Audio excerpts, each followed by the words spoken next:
আমি আলু ফুলকপি দিয়ে পার্শে মাছের ঝোল করব। দেখো কড়াইতে তো তেল দিয়ে দিয়েছি, এখানে আলু কেটে রেখেছি আর এই মাছ আছে, আর এখানে ফুলকপি গরম জল দিয়ে ধুয়ে রেখে দিয়েছি, গরম জল দিয়ে ভালো করে ধুয়ে রেখেছি।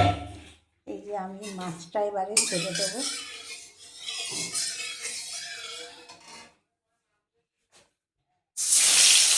মাছগুলো আমি সব ভেজে নেবো, আস্তে আস্তে মাছগুলো সব ভেজে নেব।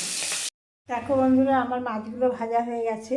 এবারে আমি ওই তেলেই ফুলকপিগুলো ভেজে নেব। ফুলকপিগুলো ভালো করে ভেজে নিতে হবে। দেখো আমি ফুলকপিগুলো তুলে নিয়েছি ভেজে, এবার কড়াইতে তেল দিয়েছি। এবার আমি এখানে জিরে ফোড়ন দেব আর তেজপাতা দেব। ফোড়নটা হয়ে গেলে আমি আলুগুলো এর মধ্যে দিয়ে দেবো।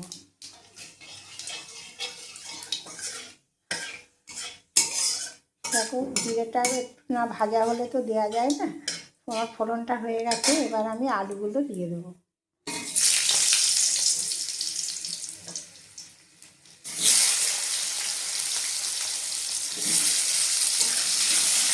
আমি আলুগুলো ভালো করে ভেজে নিই।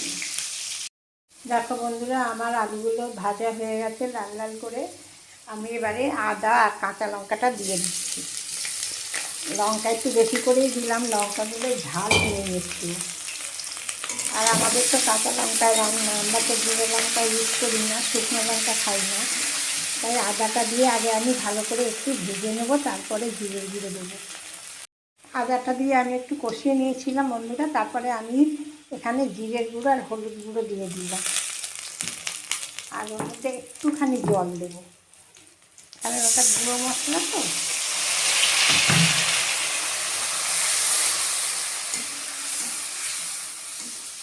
এটা আমি ভালো করে কষিয়ে নেব।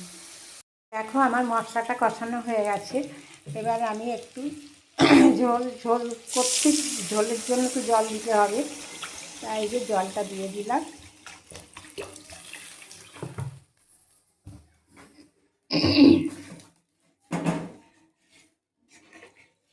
ঝোলটা ফুটে উঠলে মাছগুলো দিয়ে দেবো। ঝোলটা ফুটে গেছে, আমি এবারে মাছ আর ফুলকপিটা দিয়ে দিলাম।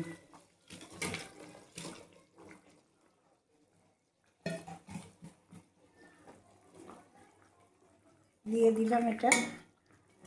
এবারে আমি নুনটা দিয়ে দেবো।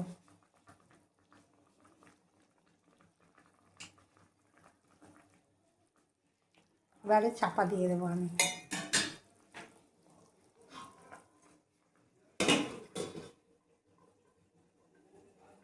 দেখো আমার ফুলকপি আলু আর পার্শে মাছ দিয়ে ঝোলটা হয়ে গেছে।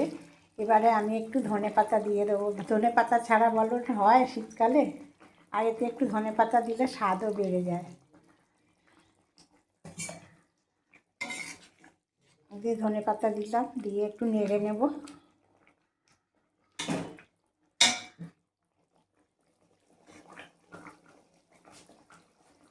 এই যে আমার মাছটা হয়ে গেছে বন্ধুরা, দেখো কেমন হয়েছে। আমি গ্যাস অফ করে দিলাম। এই হচ্ছে আমার আলু ফুলকপি আর পার্শে মাছের ঝোল। মাছটা নামিয়ে ফেলেছি, দেখো দেখতে কেমন হয়েছে। খারাপ হয়নি দেখতে, বলো।